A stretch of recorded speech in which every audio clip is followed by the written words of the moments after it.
Hello everyone, once again welcome to this channel. आज हम इस वीडियो में आपको यूपीएसआई से रिलेटेड तीन कुछ इंपॉर्टेंट पॉइंट बताने वाला हूं कि यूपीएसआई का रिजल्ट कब तक पब्लिश होने वाला है, कब तक पब्लिश फाइनली आपका हो जाएगा।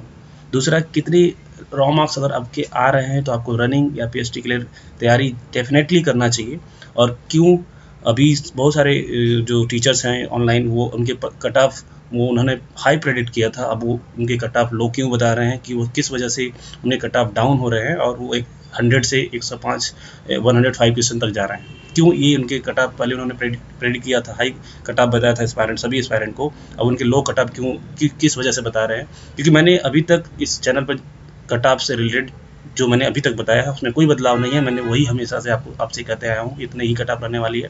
और मैंने इस चैनल पर सभी जितनी अभी तक बातें बताया हूँ उसमें कोई बदलाव नहीं, वो अभी तक 100% ट्रू हुआ है, सच हुआ है, और आगे भी जितनी बातें बताता हूँ वो हमेशा सच ही निकलेंगे। और कुछ इम्पॉर्टेंट आवश्यक सूचना उन एस्पायरेंट के लिए जो यहाँ पर इस चैनल पर आकर निगेटिव कमेंट करते हैं, वो आके कुछ भी अनाप शनाप कमेंट बॉक्स में लिखते हैं। क्योंकि कमेंट बॉक्स मैंने ओपन इसलिए रखता हूँ क्योंकि बहुत सारे एस्पायरेंट को कोई कन्फ्यूजन होता है, क्वेरीज होता है, वो हमसे पूछ सके। मैं इसीलिए यहाँ पे आपसे आकर जितने भी क्वेरीज होते हैं मैं आपको रिप्लाई करने की कोशिश करता हूँ। वरना मुझे क्यों मैं अपना टाइम इतना वेस्ट क्यों करता आपके क्वेरीज को सॉल्व करने में। इसलिए आपको करता हूँ कि आपके पास जो कोई डाउट हो, क्वेरीज हो, आपका क्लियर हो, वो मेरे लिए इंपॉर्टेंट है। इसीलिए मैं आपको वीडियो के माध्यम से अपडेट देता रहता हूँ। जो भी सही अपडेट होता है वही देने को। लेकिन यहाँ पे कुछ ऐसे एस्पायरेंट है, कुछ ऐसे कुछ दोस्त हैं जो उल्टे पुल्टी कमेंट करते हैं, उनको ये सोचना जरूर सुन के जाना चाहिए। हो सकता है उनके लाइफ में कुछ बदलाव है, क्योंकि वो मेरे बारे में नहीं जानते। अगर वो जानते मेरे बारे में तो वो मेरी बातों को ध्यान सुनते और अपने लाइफ में कुछ बदलाव जरूर लाते। तो इसलिए मैं आपसे उनसे रिक्वेस्ट करूँगा ये बात सूचना लास्ट में जब आप इस चीज़ को सुन के जाइएगा, हो सकता है आपकी लाइफ में कुछ बदलाव है। पहला पॉइंट ये कि आपका देखिए आपका कितने रॉ मार्क्स आ रहे हैं, तो आप डेफिनेटली पीएचडी के लिए तैयारी करिए। क्योंकि किसी को एग्जैक्ट कट ऑफ नहीं पता है, लेकिन सबकी अपना क्वेश्चन नंबर पता है, कितने क्वेश्चन हमारे सही हुए थे। अब मैं एक आपको जनरल क्राइटेरिया बता दे रहा हूँ कि अगर इतने आपके मार्क्स आ रहे हैं तो अगर इतने क्वेश्चन सही हो रहे हैं तो ज़रूर करिए।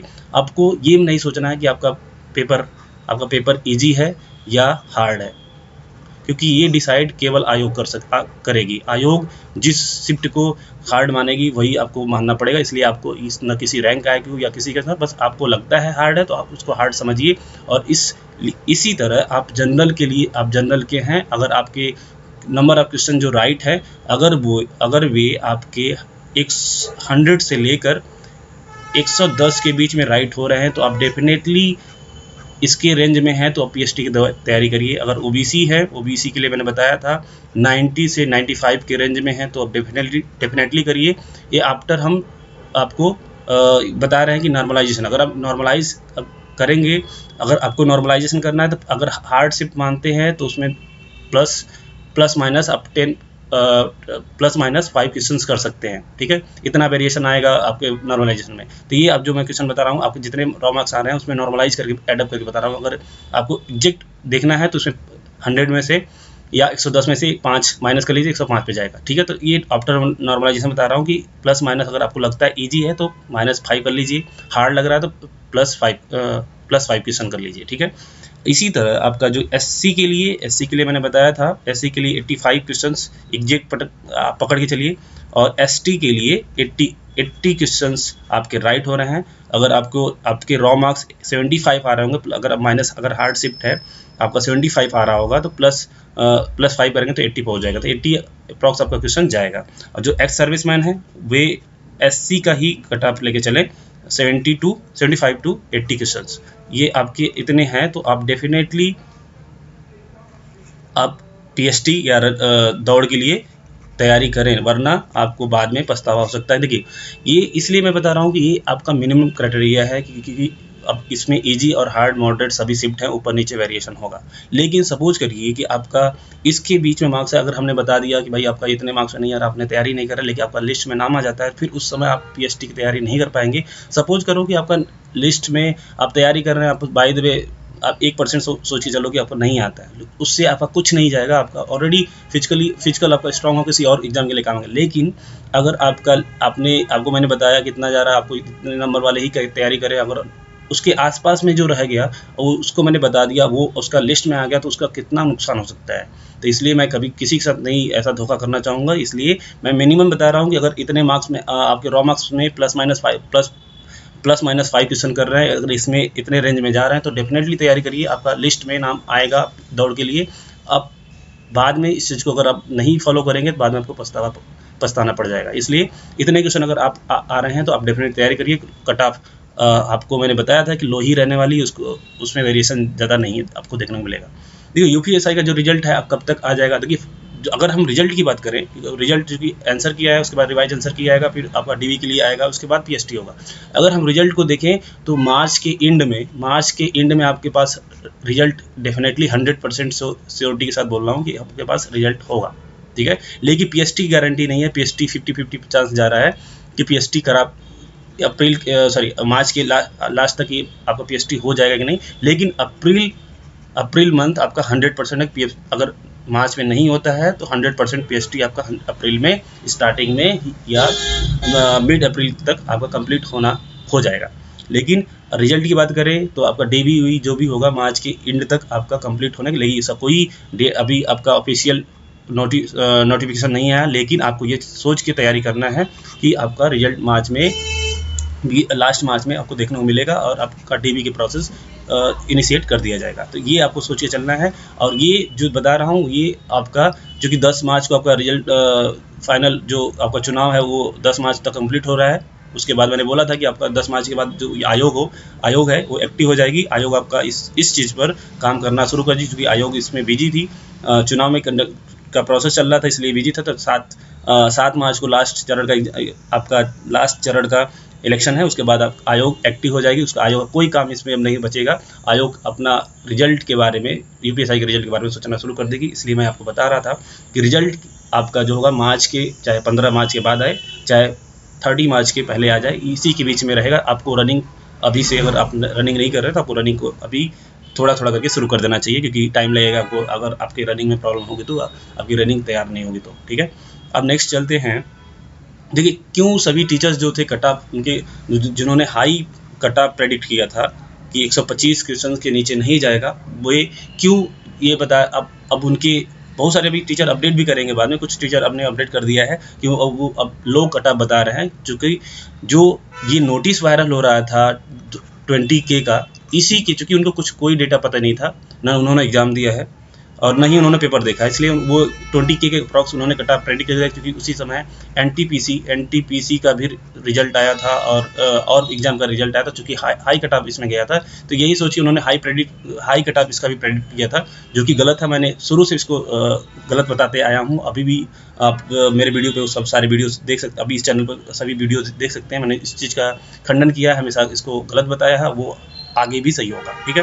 तो अभी वो उनके पास कोई डेटा नहीं था, वो ऐसी एनटीपीसी का डेटा सोचकर या ये जो नोटिस वायरल हुआ उसको सोचकर उन्होंने कट ऑफ प्रेडिक्ट किया था।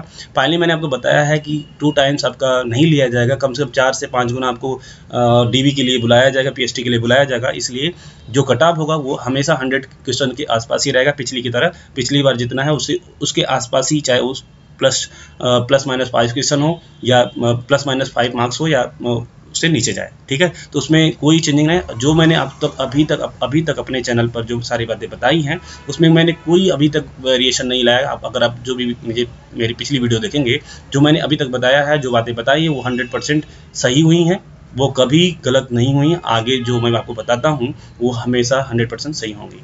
तो इसलिए जो मैं आपको अपडेट देता हूँ वो कुछ ना कुछ उसके पीछे लॉजिक होता है, तभी मैं आपको बताता हूँ। वरना मुझे शौक नहीं है कि मैं बार बार आपको वीडियो में अपडेट देता रहूँ। और बहुत सारे लोग हैं जो उनको मेरी वीडियो से मोटिवेशन मिलता है, वो चीज़ों को सही समझते हैं, क्योंकि यहाँ पे सोशल मीडिया बहुत सारे ऐसे लोग मिसगाइड करते रहते हैं। अगर आप चाहते हैं कि आप मिसगाइड हो तो मुझे कोई फ़र्क नहीं, मुझे कोई दिक्कत नहीं, आप मेरी वीडियो को मत देखा करिए। आप जिससे गाइड आपको लगता है कि वो आपको गाइड सही कर रहा है तो आप वहाँ से जाके वीडियो करिए, लेकिन कोई किसी टीचर को हमेशा डीमोटिवेट या गलत कमेंट मत किया करिए, ठीक है। रही बात कुछ सूचना वे उन एस्पायरेंट के लिए जो यहाँ पे आकर निगेटिव कमेंट करते हैं, वो ऐसा मत करें। क्योंकि देखिए मैं आपको वीडियो प्रोवाइड करता हूँ कि आपको सही गाइड कर पाऊँ, ठीक है। आपको सही गाइडेंस दे पाऊँ, आपको मोटिवेशन, क्योंकि बहुत सारे ऐसे टीचर हैं, जो बहुत सारे ऐसे एस्पायरेंट हैं जो कट ऑफ के आसपास में हैं, उनको नहीं पता है कि उनके साथ क्या होने वाला है। तो मैं उनको चाहता हूँ कि वे जो आसपास में हैं वो एटलीस्ट मोटिवेटेड रहें और अपने एग्ज़ाम के लिए तैयारी करते रहें, उनके ऊपर डिप्रेशन या स्ट्रेस कोई फील ना हो, और वो जो आगे होने वाला है वो तो कोई नहीं जानता है, लेकिन एक गाइडेंस मिलते रहे जिससे वो मिसगाइड होकर ये एग्ज़ाम इस अपने प्रोसेस को छोड़ ना दें। लेकिन आप क्या करते हैं, बिना लॉजिक के आके कोई भी क्वेश्चन, आप मेरी बातों को समझते नहीं है, बिना सोचे समझे बस कमियां देखने की कोशिश करते हैं, जो मैं बताता हूं उसको समझने की कोशिश नहीं करते, आगे कोई भी नेगेटिव कमेंट करके चले जाते हैं। आपको लगता है कि ये करके बहुत बड़ा मैं बहुत अच्छा हीरोपंती वाला काम करता हूं और मुझे बहुत ही सराहना मिलता होगा, लोग बहुत मुझे सराहते होंगे। ऐसे लोग को मूर्ख बोला जाता है, ऐसे लोग मूर्ख होते हैं, अपने लाइफ को हमेशा बर्बाद करते हैं। तो ऐसे गधों, ऐसे मुझे बोलना नहीं चाहिए, लेकिन ऐसे लोगों को इसी भाषा में बोलना सही लगता है, क्योंकि उनको कितना भी समझा लो समझ में, अब इसके बावजूद भी ऐसे कमेंट करेंगे ही करेंगे, क्योंकि उनको अगर ये बात समझ नहीं आएगी तो शायद ये फिर से वही बातें करेंगे। इसलिए मैं चाहता हूँ कि आपके लाइफ में थोड़ा बदलाव आए, चेंज आए, और आप चेंज करके कुछ हासिल करो लाइफ में। किसी को आप गलत बता लोगे, गलत कर दोगे, गलत बताने की कोशिश करोगे, वो उसको कोई फर्क नहीं पड़ने वाला है। ठीक है, तो आपको गलत साबित करना है तो अपने आप को, सही साबित करना है तो अपने आप को, किसी के लिए गलत सोचेंगे तो आपके साथ गलत होगा। इसलिए मैं आपको हमेशा यहाँ पे मिसगाइड नहीं, गाइड करने के सही वे में गाइड करने की कोशिश करता हूँ, कि जिससे आपको कुछ आगे आप कुछ अचीव कर पाओ। अगर आपको यहाँ मुझे कुछ गलत कमेंट कर देते हैं तो उससे मेरा क्या जाता है, मुझे आप ऐसी बातों से कोई भी ठेस या कोई ऐसी बातें नहीं पहुंचा सकते, लेकिन दूसरों पर ये नेगेटिव इम्पैक्ट क्रिएट करता है। इसलिए मैं आपको ये एक सलाह देना चाहूँगा कि ऐसी अगर आपको मेरी बातें आपको सही नहीं लगती तो वीडियो को मत दिखा करिए। अगर आपको बहुत सारे ऐसे लोग हैं जो मेरी वीडियो को पसंद करते हैं, उनको एक मोटिवेशन मिलता है, वो आके देखते हैं, तो उनको देखने के लिए मैं वीडियो प्रोवाइड करता हूँ। अगर आपको पसंद है तो आप चैनल पर विजिट मत करिए, लेकिन ऐसे आके पटांग भद्दा कमेंट करना ये आप पर शोभा नहीं देता है। तो मैं आपसे आशा करता हूँ कि आप नेक्स्ट आगे से ऐसा नहीं करेंगे। Thank you so much. ऐसी तरह आपको कोई दिक्कत हो तो मुझसे पूछा करिए कमेंट बॉक्स में, इसीलिए आपको ओपन रखता हूँ कि आपका कोई भी डाउट हो, कोई भी रिलेटेड, मैं इसीलिए सबका रिप्लाई करता हूँ, कोशिश करता हूँ कि सभी को रिप्लाई दे दूँ और उनके डाउट को क्लियर करूँ। वरना मुझे अगर आप ऐसी गलतियाँ करते हैं तो मैं कमेंट सेक्शन को ऑफ कर सकता हूँ, यहाँ से प्रॉब्लम सॉल्व कर सकता हूँ, आप कोई भी कमेंट नहीं कर सकते हैं, या तो मैं ऐसे लोगों को ब्लॉक कर दूँ तो वो कभी इस चैनल पर विजिट नहीं कर सकते हैं। तो इसलिए मैं ऐसे लोगों से यही रिक्वेस्ट करना चाहूँगा कि अगर आप कोई बातें ना जानते हो, मेरे बारे में नहीं जानते हो, तो पता कर लीजिए, तब उसके बाद बोला करिए। उसके बाद अगर कोई बातें अच्छी बात बताता हूँ, हो सकता है कुछ बातें बोलने में फ्लो में गलत निकल गया होगा, तो उसको इग्नोर कर दिया करिए। कोई अच्छी बातें उसको समझने की कोशिश किया करिए, ठीक है। और जो भी कुछ चीज़ें आपको लगती हैं कि ज़रूरी हैं, सही हैं, उसको एक्सेप्ट कर लिया। जो आपको नहीं लगती हो उसको इग्नोर करिए, उसे छोड़ दिया करिए। लेकिन अगर उल्टी पुल्टी बातें कमेंट करेंगे तो इससे दूसरों पे इफेक्ट गलत पड़ता है। अब या तो आप चाहते हो कि दूसरे लोग इससे मिसगाइड हो, तो जो कि होगा नहीं, ठीक है, क्योंकि मैं अपडेट आपको आपकी सारी चीज़ों को हमेशा गलत साबित करता रहूँगा। तो इसलिए मैं आपसे एक रिक्वेस्ट है कि आप नेक्स्ट टाइम से ऐसी गलती मत करें, और वीडियो में जो भी आपको सही लगता है, कोई क्वेरीज होता है तो मुझसे पूछते रहिए। और वीडियो को हमेशा ऐसे लोगों को नीचे करने के लिए, जितने सही लोग हैं, जितने आपको लगता है, बिना वीडियो को लाइक किए मत जाया करिए, और इस चैनल पर बने रहिए। जो भी आपको होगा यूपीएससी से रिलेटेड, मैं आपको जो भी अपडेट होगा सही 100% तर्क सिद्ध पे लॉजिकली मैं आपको प्रोवाइड करता रहूँगा, ठीक है। मिलते हैं नेक्स्ट वीडियो में। मेरा मकसद नहीं होता कि बार बार आपको वीडियो प्रोवाइड करना, जब मुझे सही लगता है तो तभी मैं आपको वीडियो प्रोवाइड करने की कोशिश करता हूँ, ठीक है। मिलते हैं नेक्स्ट वीडियो में। Thank you so much.